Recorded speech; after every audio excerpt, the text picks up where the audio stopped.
सामर्थ गुरु परम संत डॉक्टर चतुर्भुज सहाय जी। रमाश्रम सत्संग मथुरा, नवंबर 2025। अमृत बिंदु।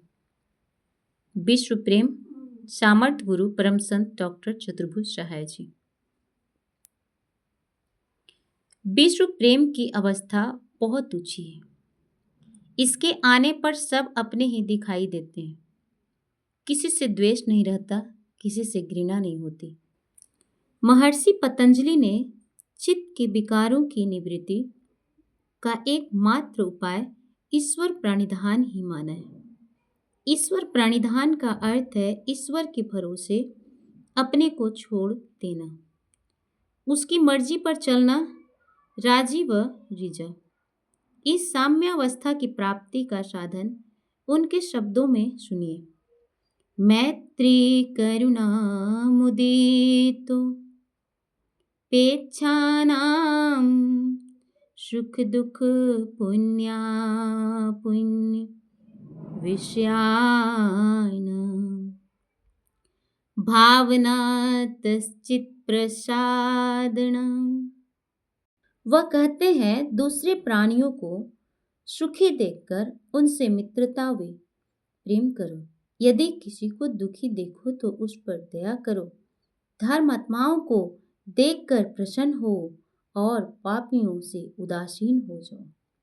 उदासीनता से तात्पर्य यह है कि ना उसका बुरा चाहो ना भला, बेताल रहो।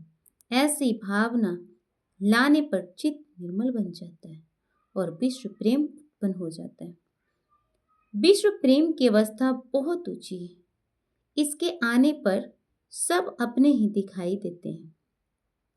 किसी से द्वेष नहीं रहता, किसी से घृणा नहीं होती। उसके कलेशों के दूर करने को दिल ललचाता रहता है और ऐसा महान पुरुष तन मन से प्राणियों को आध्यात्मिक, आदि दैविक और आदि भौतिक कष्टों के छुड़ाने में उद्योग करता रहता है। यहाँ पर सेवा है। कई आचार्यों ने इसी विश्व प्रेम की अवस्थाओं को अंतिम पद या ब्राह्मी स्थिति माना है। हमको भी यही तक जाना है। इसके लिए हमें अपनी मोहब्बत के दायरे को बढ़ाना होगा। जो दिल अभी तक स्त्री और बच्चों में फंसा था, उनको ही सब कुछ मान रहा था, उनके ही प्रेम में दीवाना था, उसे मोह के दलदल से निकल के बाहर सारे विश्व में फैलाना है। इसका सबसे सुगम उपाय यह है कि पहले इस साधना के लिए हम एक आदमी को चुनें। वह न तो कोई शरीर के नाते वाला हो और न उससे दुनिया की कोई गरज निकलने की हमें उम्मीद हो। वह केवल प्रामार्थ का साथी हो। उससे नेह बढ़ाने की कोशिश करो। बारंबार मिलने और खिदमत करने से उसे राजी करो और अपनी तरफ खींचें। ऐसा करने पर आप में प्रेम बढ़ जाएगा और धीरे धीरे दिल में उसकी मोहब्बत का असर प्रकट होने लगेगा। दिल एक है, एक ही और वह लग सकता है। ज्यों ज्यों वह उधर को बढ़ा जाएगा, त्यों त्यों ही इधर से मोह कम होता जाएगा। इस तरह सहज में वैराग्य का साधन उसका पूरा हो जाएगा।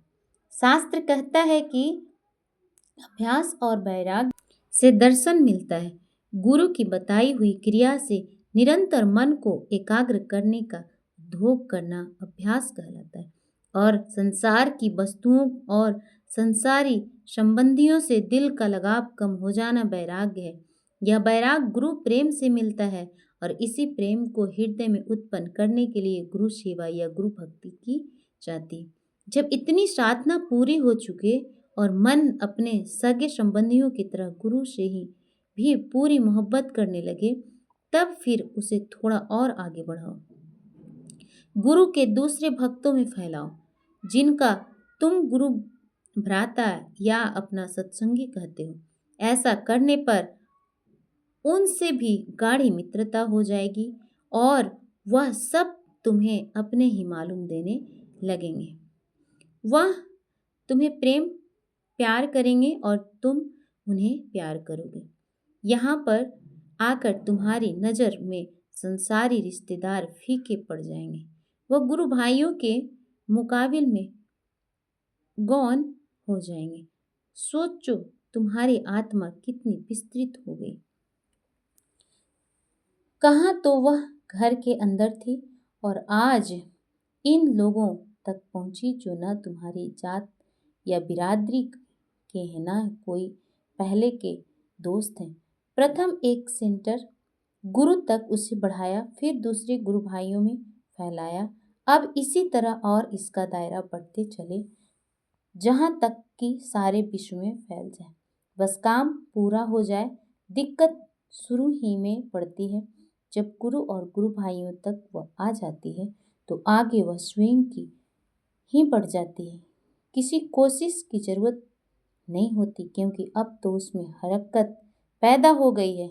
एक बात हम और भी बतलाएंगे, गुरु अपनी सेवा से इतना राजी नहीं होता जितना कि गुरु भाइयों की सेवा से प्रसन्न होता है।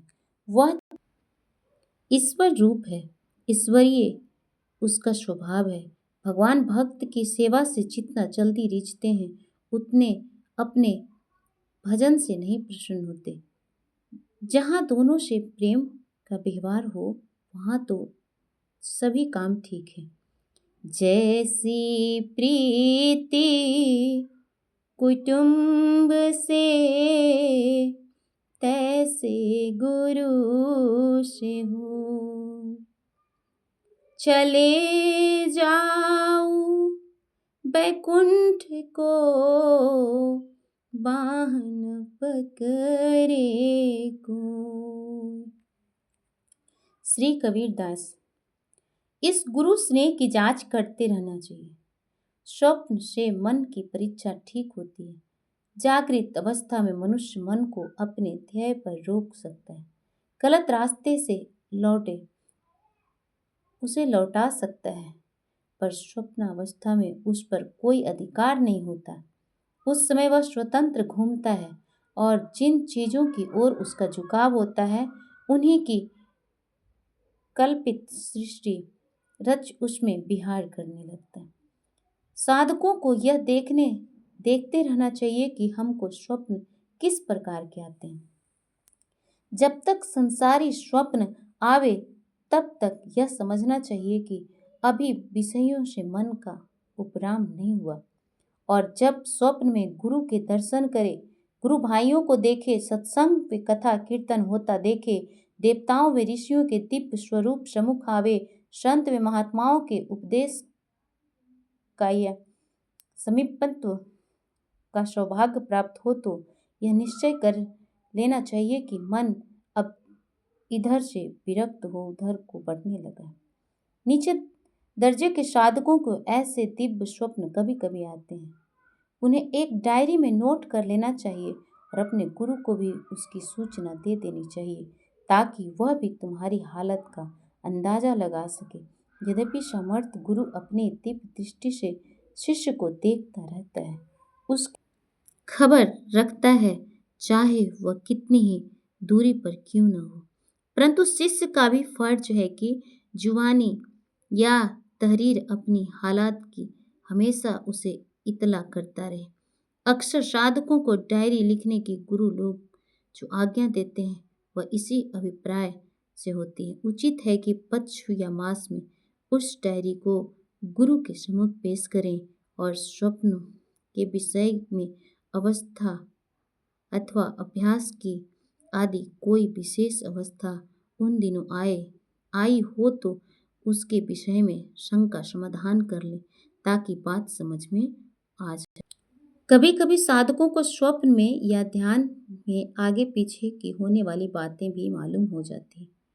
उन्हें किसी पर प्रकट ना करे, वरना दोषी हो जाता है और उसी दिन यह शक्ति उससे छीन हो जाती है। ऐसा विचित्र अनुभवों को गुरु के सिवा किसी को बताने की आज्ञा नहीं है।